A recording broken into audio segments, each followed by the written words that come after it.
friends, you're with the Lonesome Gamer, and I'm still playing Empires of the Middle Ages. Now, during the last video the game changed significantly. The Frankish Empire was divided after the death of the son of Charlemagne. And it was divided into three empires, let's call it a German Empire here, northern France, and then here northern Italy and southern France.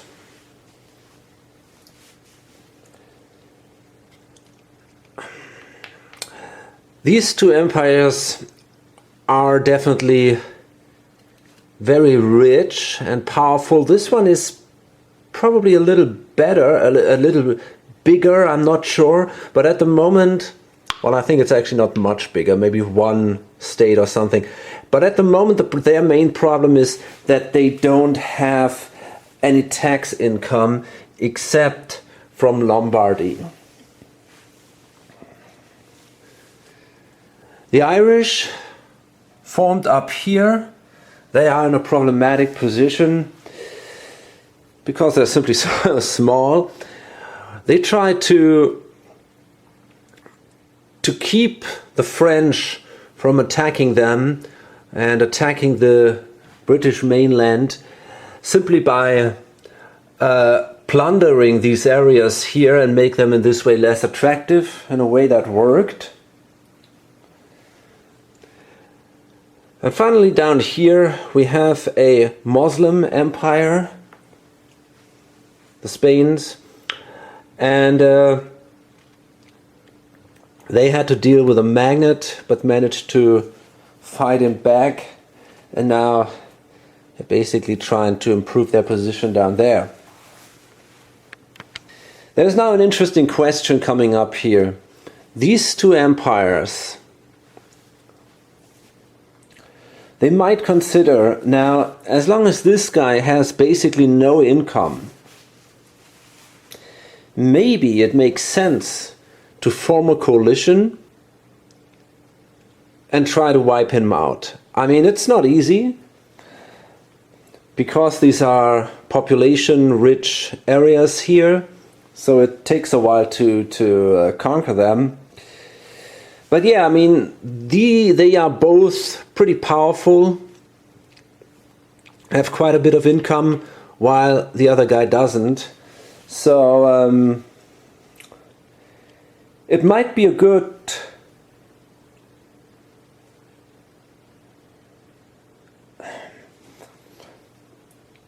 a good step here, and these areas are very, very valuable. So yeah, it seems like that could be definitely an option, and they might go for that. The leader, the Italian leader, is pretty good in combat. The others only have 3. This guy has 5. But on the other hand, if you have the option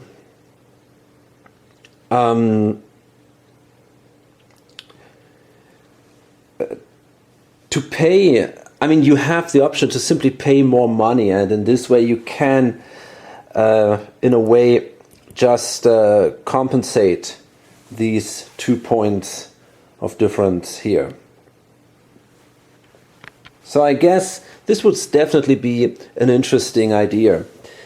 Apart from all that, I'm gonna change now my degree of detail on these videos. If we're gonna continue like that, it will take us forever.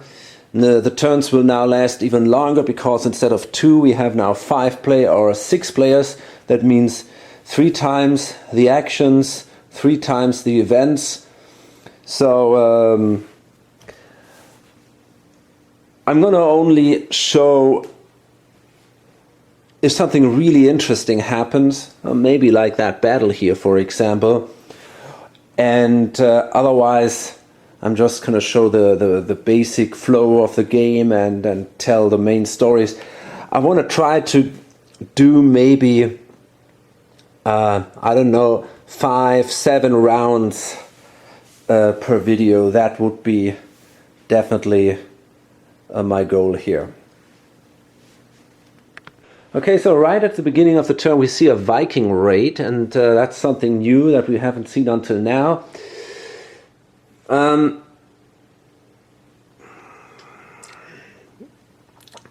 Vikings will also, as the Saracens do, attack the area with the highest combined political stature and population density. And their target areas have to be adjacent to the North Sea, the English Channel, the Bay of Biscay, and I think also the North Atlantic. Maybe the Baltic Sea, but I think also the Baltic Sea. I'm going to check that. They're not going to attack Norway or Sweden. Just a second. Okay, so North Sea, North Atlantic, English Channel, Bay of Biscay, and they're not going to attack Denmark and Norway. So let's see. That's all not too impressive here. This is all 0. While that Saxony, that is at 1. They might go in here. That's actually at 1, 2. This one, Normandy. So I gotta roll a die here. As I said, they might go even until here. So it's probably between Normandy and Saxony, if I'm not mistaken here. And then they do it just the standard way by flipping their cards. And of course, the people who own it could try to defend that. Actually, it's Northumbria. This is a combined value of 2, 0, plus 2. So therefore, and the Vikings actually will have a combat value of 5. So they start with their pillage actions here.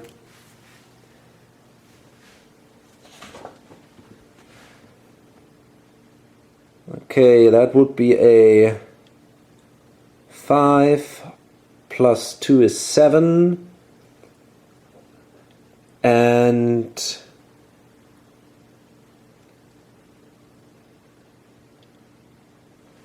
they speak this language here, Scandinavian language, which is the Old Norse. So that means that this is actually a related language, I think. Yeah, that is a related language. So I guess we gotta subtract 1. And it's a different religion. So yeah, we gotta subtract 1 here. Okay, so I guess we end up with a 6. And that is already a successful result. So this goes down to +1. And now we have to determine randomly which one of the other areas will be pillaged. And yeah, we'll come back to this later. And indeed, it feels super tempting. We're gonna attack this guy here in the south. Together, we're gonna form a coalition here. Before I start, I want to get rid of the unrest here in Franconia, though. Wait a minute. It's this guy here. So I'm gonna go do a rule action. Let's hope it's not too bad. Actually, we were successful here. So this goes away. And we had a year of famine, which mainly affected these areas, but also these areas. So Switzerland is not that great. Burgundy became even worse.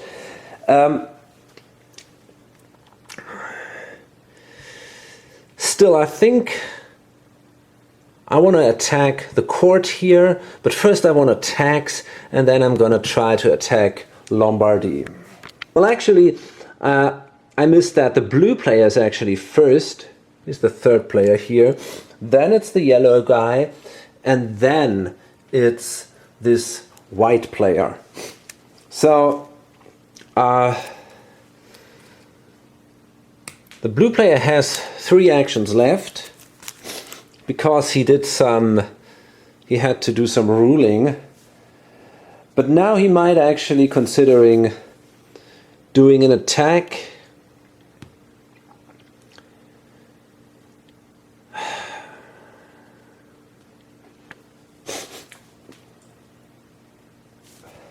Yeah, why not? I mean, let's see, Burgundy, for example, is definitely a valid target here. So I'm going to throw in $2 for the attack. If we do it from our court, we have a +4, which is super powerful. So that brings us to 7, 8, and that's it. So we got an 8. This is a lot. The other guy has a combat value of 5. So if he doesn't throw money in, we would still be at 3. So we might say, okay, you know, I mean, we got to do 2 successes if we want to take that area. So maybe I'm going to throw in 5 more bucks. That brings us then to 12 for the moment. Now, that's a lot. The interesting thing is that we see now some diplomatics going on, and I mean, I did that off camera, and the Byzantine player offers his help. He's got a ton of money here, right? More than everybody else combined, I assume. And it's not so much in his interest to have these 2 super powerful empires here in the center of Europe. So therefore he says, you know, I help you financing this war if you give me Rome as a compensation for that. And, well, the yellow player sees that his options are very limited. So he says, yeah, okay, why not? I mean, that's definitely a good idea. I'm going to do that. So what we see is now a trade of an area which we can do every time. That's absolutely legal. And the Byzantine player gains Rome. And now we have a 12, and the Byzantine player says, hey, you know what? I give you $10.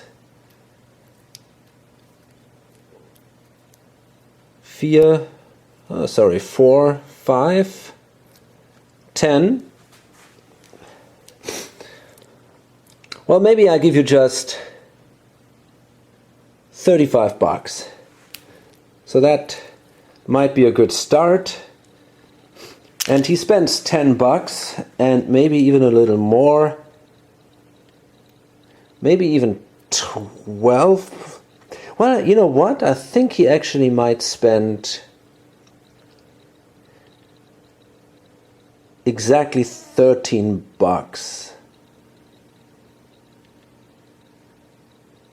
Because then all that money, he's below 0, and the money of that player would simply be wasted. The attack cannot be possible. He still has to draw a card, and the defending player also has to flip a card. And look at that. That's kind of interesting. The leader dies. That is not a good thing, because he was a good fighter. So the leader of the Lombardians dies, and that means we have to do a leader check here. Now let's see what we roll for combat. That's an important value. We want to roll low. That's a 7. That's not going to be great. I'm pretty sure that will be a 3 or something. So that doesn't make it easier. Yeah, that sucks. That's a 3.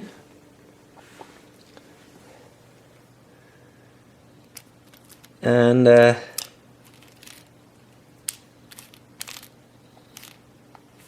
we are.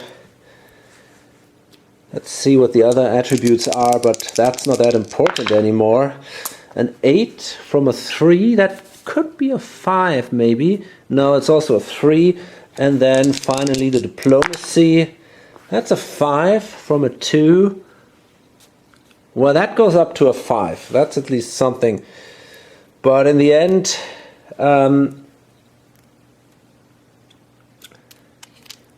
it's not that great because the important values, damn it, went down. Oh man, where's that 5?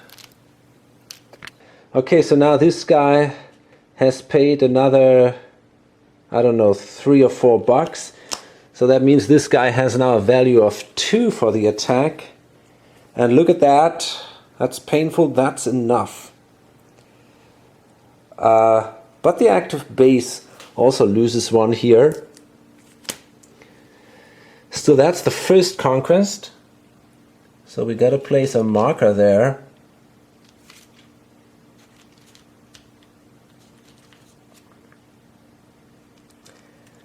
And there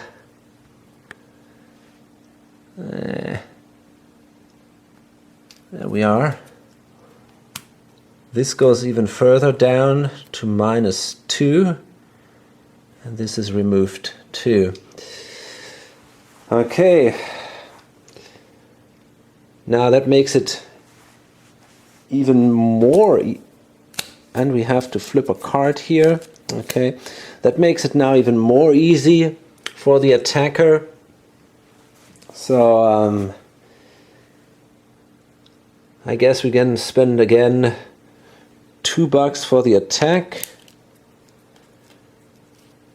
Then it's we can 3 plus 3 makes it 6, plus 2 in the end is 8 then. So I guess I'm fine with that. I'm not going to spend any additional money there. So if the other guy has to spend, yeah, he's going to spend $6 to prevent that attack from being successful. So he's down to 2 again. Let's see what happens. Shit, that's another success. -1 for the target. The other player defends himself. No leader check. So that means, I mean, this area is completely wrecked now, but it's a success. It is taken by the blue player. But we have unrest there, and the blue player cannot get rid of that at the moment. Still, that was a painful start. And then we're going to see the yellow player, who has the problem that he has only now 2 actions left. And after him, there'll be the white player.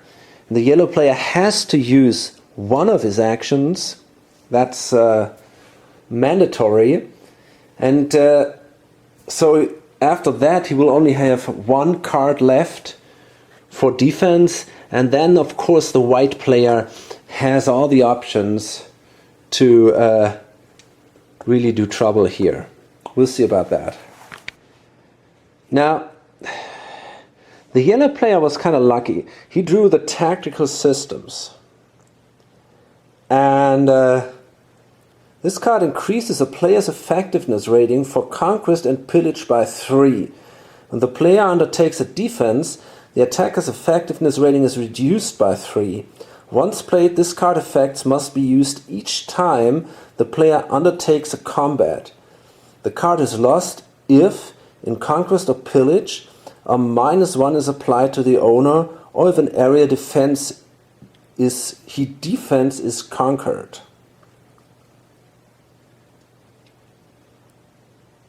Okay, so that's definitely cool. In addition to that, I've built some fortifications here in my court area, Lombardy.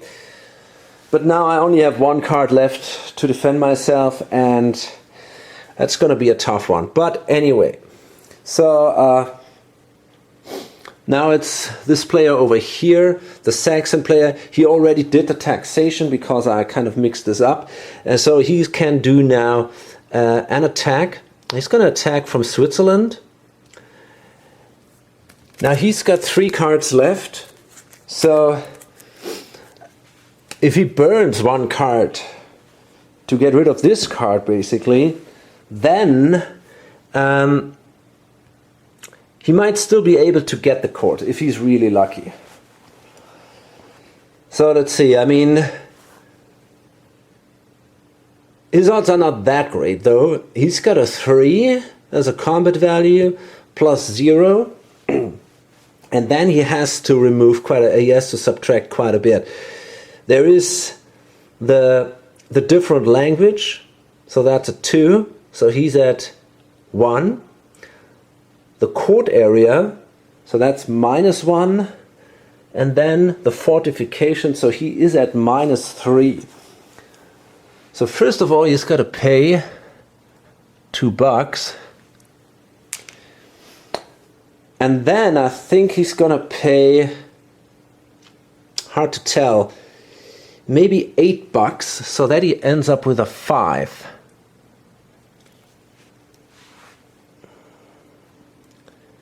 Okay, so let me see, he gets 2 back. Okay, there we go.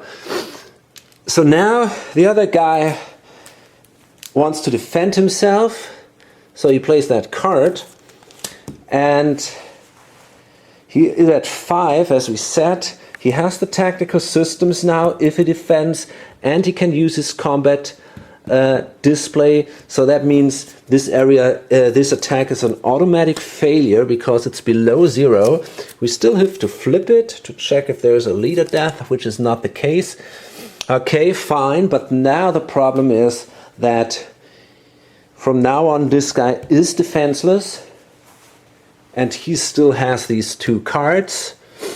So let's see, we can try that again. We paid $2. And this time I might even pay a little more. I'm going to pay 10. So I end up now at 7. And I'm going to do this attack. And as you can see, that is a success. So the target value goes down by 1. That's not looking good anymore. We have only a +1.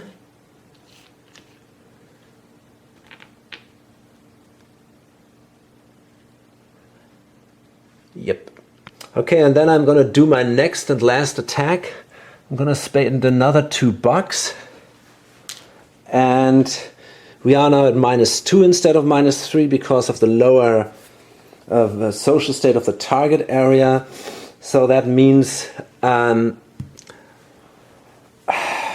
think I'm going to spend $9 this time. That's a ton of money, but if I can take out this area, that would be really, really cool. That's the court area of this guy, and that's basically the only place where he can generate money. So I'm going to spend $9. That brings me to 7. Now let's see what we get. And shit, that wasn't good. And look at that, my leader dies. So no success here. Actually, the base area goes down 1 space. That was an expensive loss. And my leader will die. So that means for now, the Lombardian player is still living. Question is, how long can he hold this? Let's see what the new combat rating of the German leader is. Well, that's, I don't know, that's a 3, so that remains a 3. So no big surprises here. The administration rating seems to drop down, I guess. Yeah, actually to a 2, which is pretty painful. And the diplomacy, I guess that might also remain a 3. Yeah, so that leader isn't that great anymore.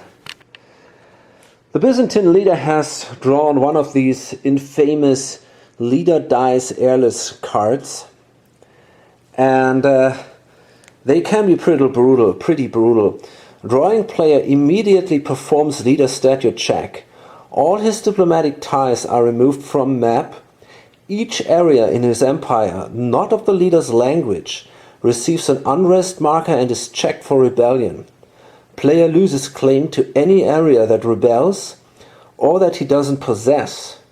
Player must discard those holding cards indicated to be lost when the owner goes airless. Okay, so that is pretty horrible. That means, I think there are even some that don't say not of the leader's language, but of the whole empire, which would be even worse. But that is bad enough, especially because Italy might get lost. That would be horrible for him. So let's see. I'm going to place one in Rome, Naples, Apulia, Sicily, and Macedonia. And of course we got to check for the leader's rating here. I'm going to do that off camera. Okay, we ended up with a pretty bad leader, combat rating of 1. The others are okay, though not great. But the real bad part comes now. Question if we're going to lose some areas here. And the unrest gives a negative modifier of 5 for each rebellion check. So that's a bad start already. And the fact that we have now let's see, we have, for example, in Rome, we have a different language that adds 2.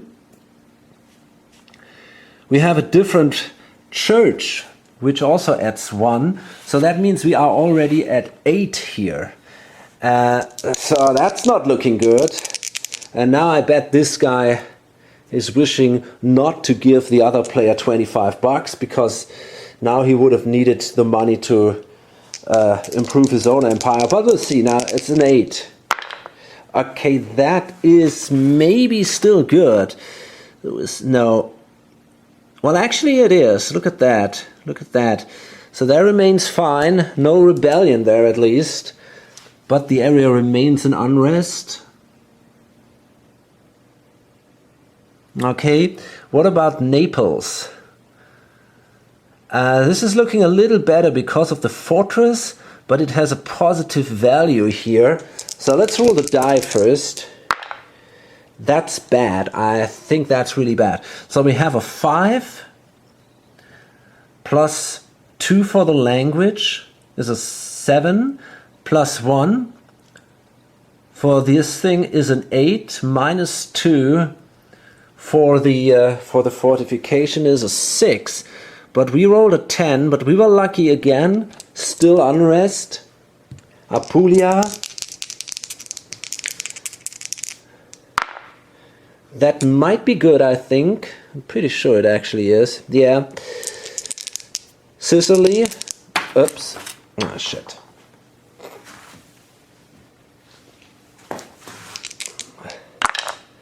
That's good.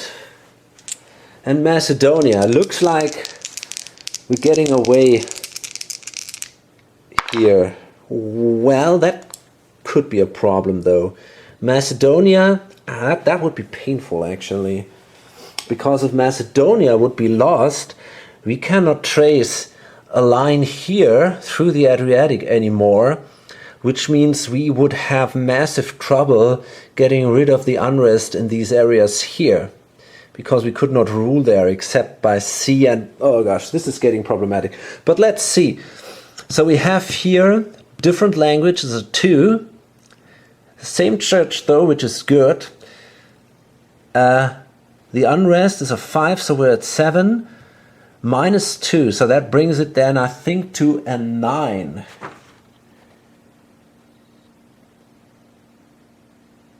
Is that so?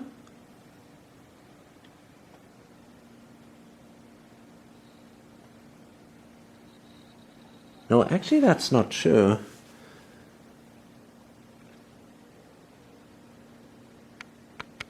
Well, I always thought that actually the social state of the area would matter, but that's actually not the case. This is interesting. I might have confused that with the number of gold points I would have taken.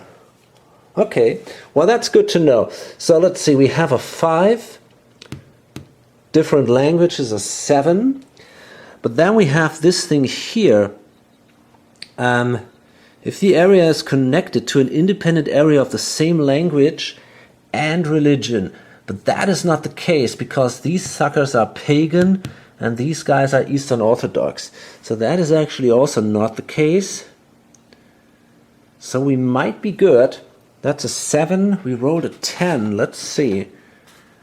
Yeah, we're just fine. An 8 would have been a rebellion, but it seems like we're good here. Okay, so yeah, I mean, overall,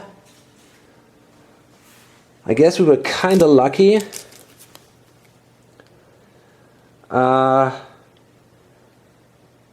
No ties, I guess. Oh, I'm not sure about that.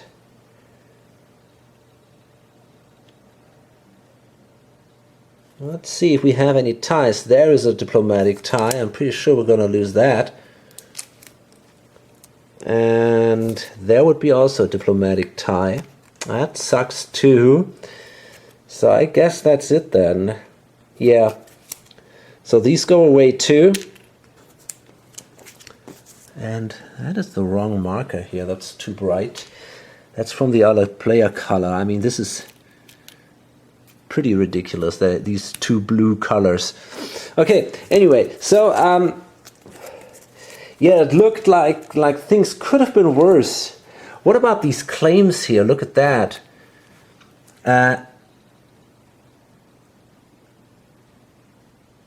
Player loses claim to any area that rebels or that he doesn't possess. So fuck, these claims also go away. That's painful. So yeah, I guess now he's done. That was a pretty bad card, but in the end, the empire still exists. So and basically in its former size. So if he can somehow manage to get rid of all the unrest, which should be possible, he could say, okay, that was good, I was lucky here. So I think I want to try that right now. Now, let's see where I want to start. I might want to start in Sicily. It would cost me $1 actually to do that, because ruling over 2 sea areas costs me $1. And I was successful here, so the unrest goes away. And actually this thing goes up 1 space. So we are at +2 there.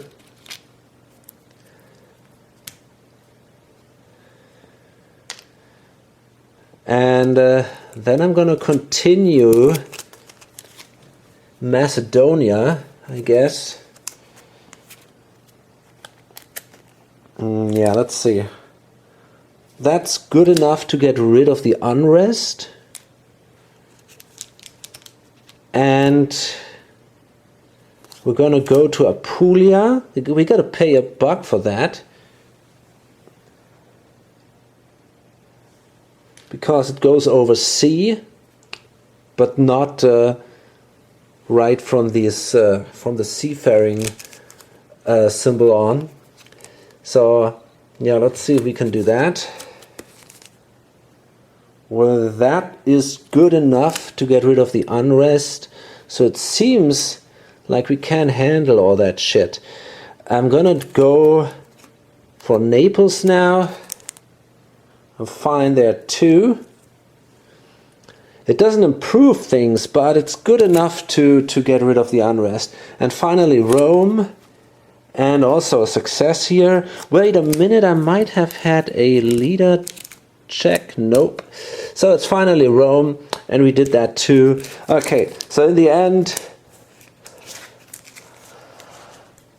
well, in the end it turned out we were fine. I mean, it looked horrible at the beginning, but I mean, we lost these claims, especially the one in Venice kind of sucked, because if you're lucky, you have sometimes a chance to get the area without fighting, and that would be awesome. Venice is a great area, but we didn't manage to do that. But hey, at least we didn't lose any area, so I think yeah, we can be happy about that situation. And I'm going to go to the next round, and again, this takes much longer than I thought. We had a year of famine around the areas of the North Sea, especially Britain is in a terrible shape now. And this player managed to push back the attack from Switzerland. The partial marker was removed, and also Switzerland is now doing really poorly. So it's going to be quite hard for the German player to do the attacks. On the other hand, this also dropped to a 0, so no tax income anymore for the Lombardians here. The real harsh point is another leader dies airless for the Byzantine player, the second one in a row, and this time the unrest goes in each area of his empire, not only the ones which with a foreign language, and that is obviously completely horrible.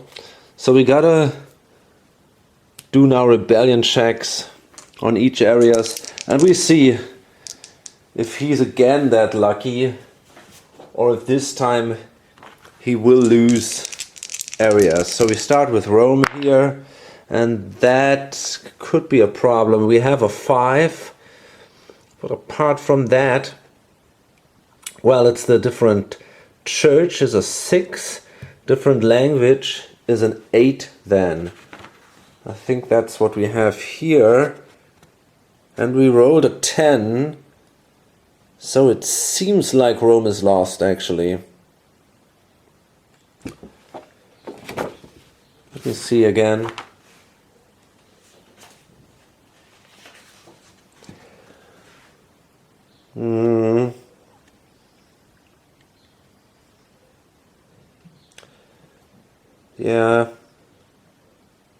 Yeah, indeed. So that's a shame. That means Rome becomes neutral again. And I think that also the claim is now removed. Yeah, player loses claim to all the areas. So there it goes. We continue with Naples.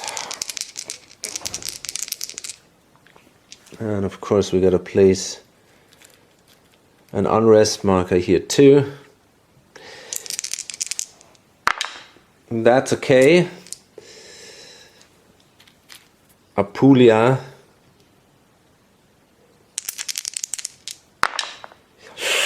Yeah, that is probably gone.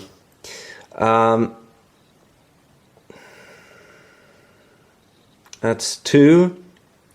7, I guess. Yeah, that's gone too. Wow, that's really painful. Okay, there we go. And the claim is also gone. What a shame. He loses now the areas here in Italy. And Sicily, that's an important one. Wow, that looks quite well. We have a 5, so this thing is at 7, I think. And that remains part of the empire. So with Sicily and Naples still there, maybe it's not such a total disaster. He might be able to hold his, or come back to Italy here, hold the Italian part of the empire. But I mean, yeah, of course it's a shame, but in the end, until, I don't know, 2 turns ago, he hadn't had Rome anyway, and Apulia is definitely, he can definitely get that back. Let's see about Macedonia. That remains. I'm going to roll for Greece. That remains also. Adrianople. I think that will be fine. We have 5. That's pretty much it. Same religion, same language. Yeah, that remains. I don't know if I'm supposed to roll for Constantinople, to be honest. Probably yes. I mean, it says each area in his empire. So I'm going to roll there too. And that remains Asia. Yep, they're fine. Cilicia. Oh, there it goes. Well, maybe not. Who knows? It's a Cilicia. Oh yes, it is at 5. So Cilicia also rebels.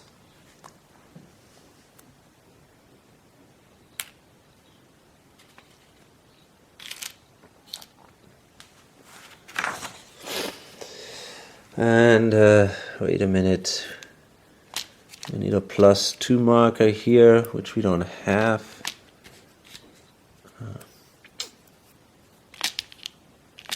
Yeah, great. We can take these 2 here.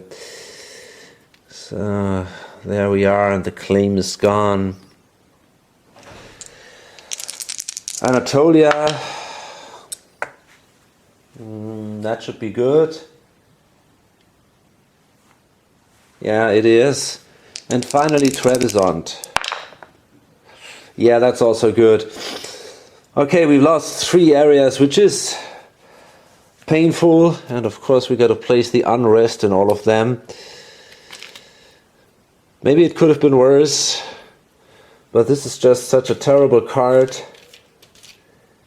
and there's a lot of things to repair now. We got to get rid of all the unrest, obviously. That might cause even more rebellions, who knows? If a ruling operation goes wrong.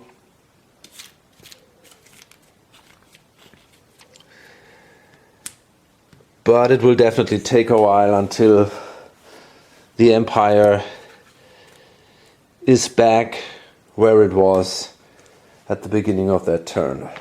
And in addition to all the trouble, he ended up now with a 2-2-2 leader. That's the worst guy we had until now in the game.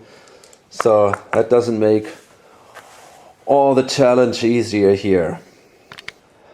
So the Byzantine player managed to restore order in Constantinople, Asia, and that's actually it. In the other areas, trouble remained. I don't know if I already mentioned that Cilicia rebelled. He tried to rule there and restore order. It didn't work out, and then he failed the rebellion check there.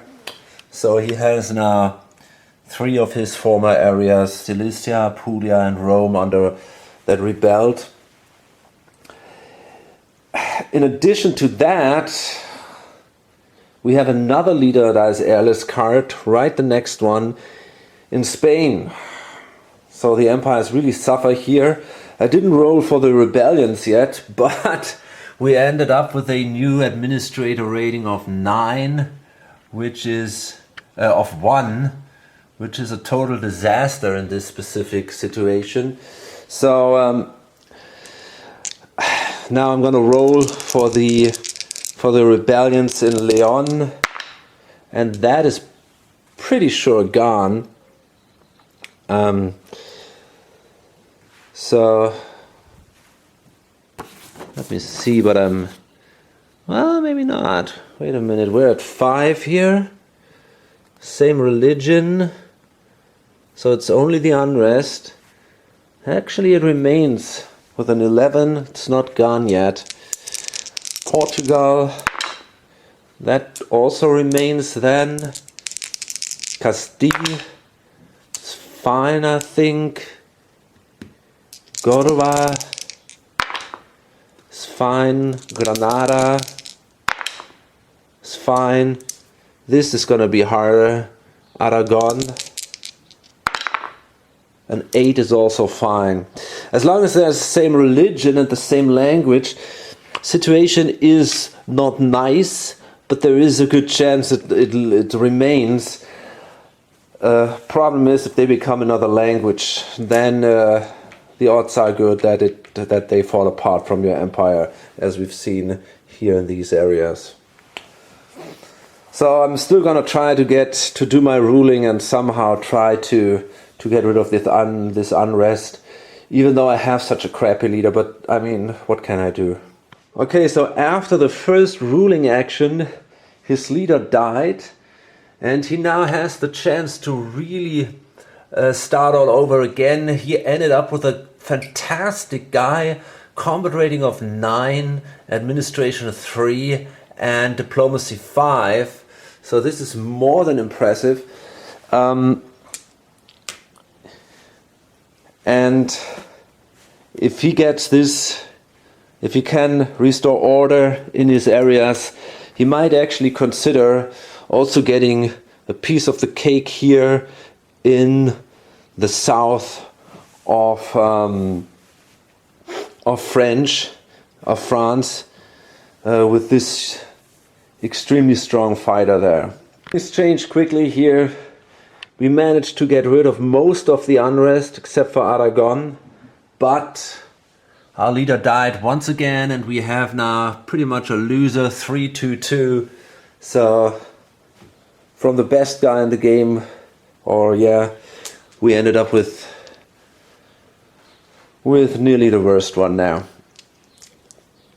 Okay, now we're gonna see this interesting action here. But first I want to do some taxes in Spain. So actually nothing happened here in this war. Both players tried to solidify their empires. They tried to rule a little bit. He improved Switzerland a little bit. It still sucks. He managed to get a pretty good result in Anjou from 0 to +2. Overall, they tried to get more money to fight that war against Burgundy. I mean, they have the time to do that, basically. Burgundy cannot generate taxes, so at the moment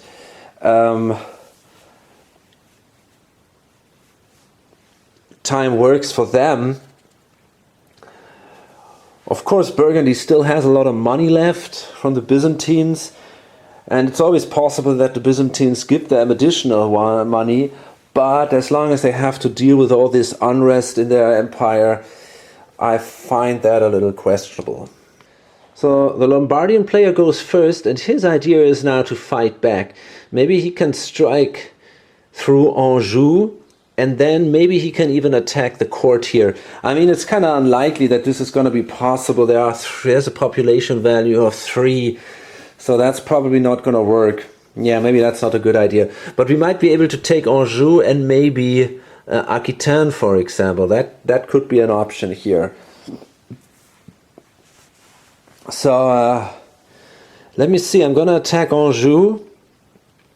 I'm going to pay $2. And then we have a 0. I got a 5 value. I got this, let's see what that is.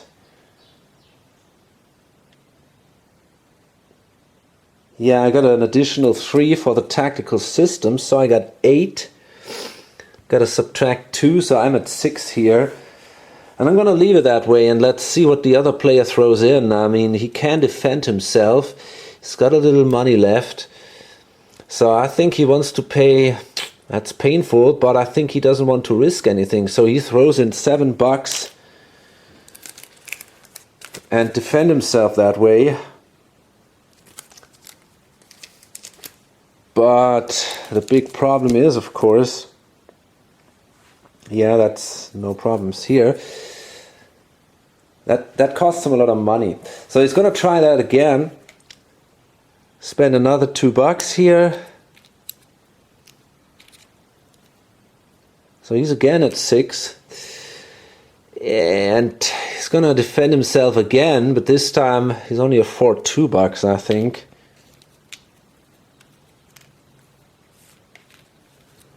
So that brings the other guy down to 4.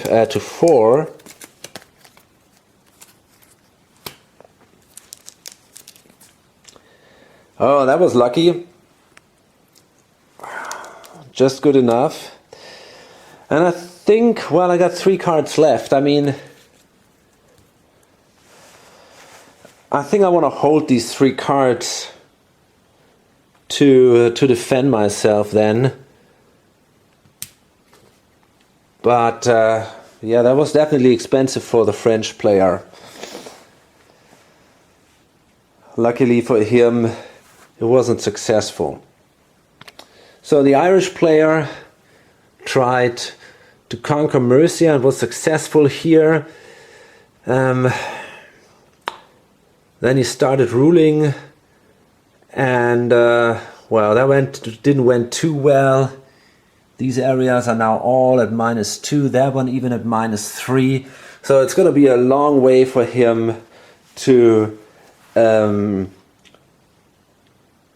improve the economy of his empire. He's got a fantastic leader though. His old guy died. We got a 9-5-3. This is really extraordinary. But still, the thing he's got to do is ruling. I mean, 5 is a good value here, but he cannot use his amazing combat value simply because he doesn't have any money left. And you have to pay $2 to go to war. So at the moment, it doesn't help him. The Byzantine player lost another area thanks to unrest, a rebellion here in Trebizond. So basically, he lost now 4 areas because of that leader dies airless event.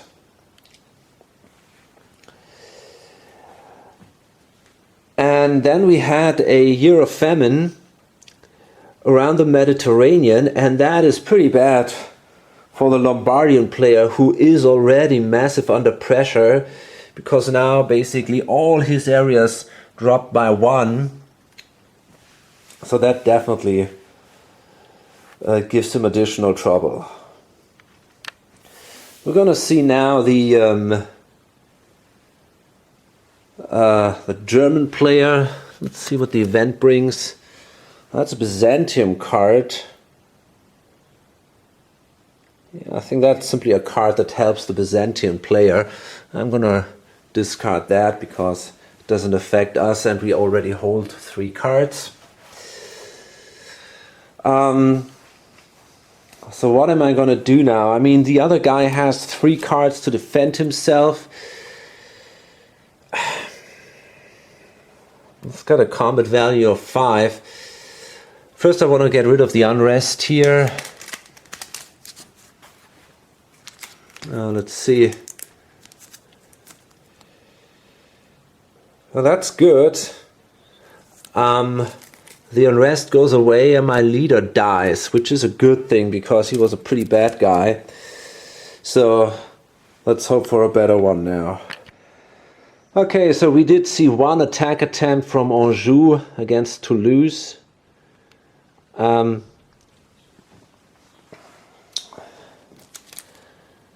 But that was easily defeated. The player had 2 cards left here. But I mean, if he has to keep these 2 cards all the time, if he goes at the beginning of the turn at least, then this will also cost him actions, it will cost him money, and from his, I mean, he's now to 16, which is still pretty good, but he still doesn't have any income. The other 2 players basically ruled, tried to improve their economy, and simply try to simply win the economic war. Question is, will the Byzantine player recover in time to help this guy here.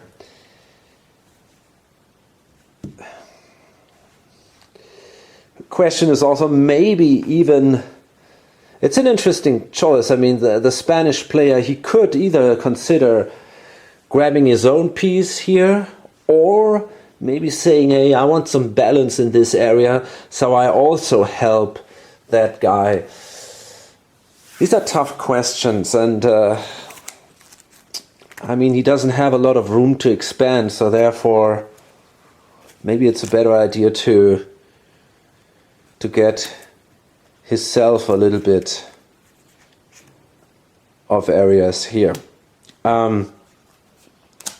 Okay, I think that's it for now. It's going to be interesting to see how this evolves. Hope to see you on the next video or on lonesomegamer.com. Bye.